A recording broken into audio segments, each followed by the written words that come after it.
শোনেন, প্রায় 700 মতো এখনো বাইরে রয়ে গেছে, আর যারা ছিল তাদের সবাই আবার বন্দি করে কারাগারে রাখা হয়েছে। এখনো 700 মতো।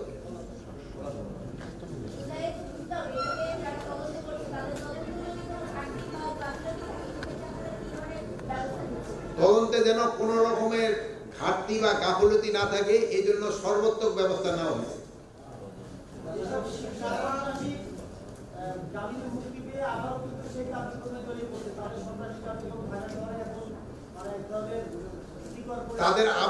তাদের আবার ধরে তাড়াতাড়ি আইনের আওতায় নিয়ে আনা হবে। যেই ধরা পড়বে তারই আইনের আওতায় নিয়ে আনা হবে।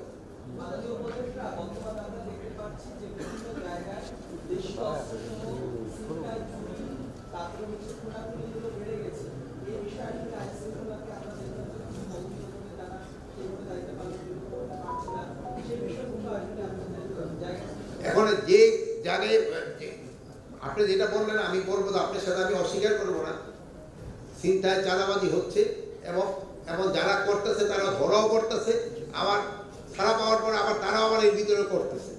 এটা সত্যি কথা। তা আমরা চেষ্টা করতেছি এটা যে যতভাবে হোক কমায় আনার জন্য। এই জন্য আমি আপনারা যেভাবে আগে সাহায্য সহযোগিতা করে আসছেন, এইভাবে আপনারা সাহায্য সহযোগিতা করে যাবেন।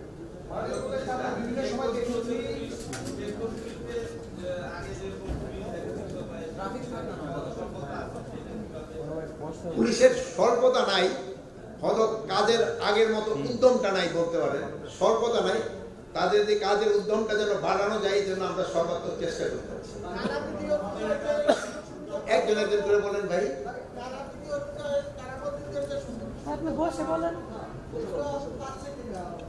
কারাবন্দি ওই জন্য দেখার এখানে আসা, আমি এখানে তাদের সাথে সাথে আমি কথা বলছি, তাদের কোথায় খাবার ব্যবস্থা আছে ওইগুলিরও দেখা হচ্ছে, তাদের গোসলের কি ব্যবস্থা দেখা হচ্ছে।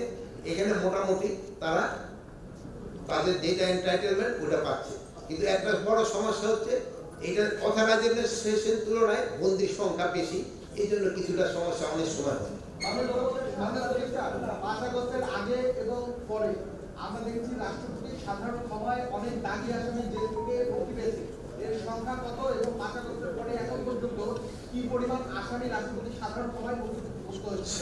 সাধারণ ক্ষমায় কেউ কিন্তু আজ পর্যন্ত বের হয়নি। না না, এরা সাধারণ ক্ষমায়, এরা জামিন পেয়েছে। সাধারণ ক্ষমায় কেউ পায় না। সাধারণ ক্ষমা কিন্তু কারোর জন্য ঘোষণা করা হয় না। আপনারা ভালো থাকেন, দোয়া করি। আল্লাহ হাফেজ।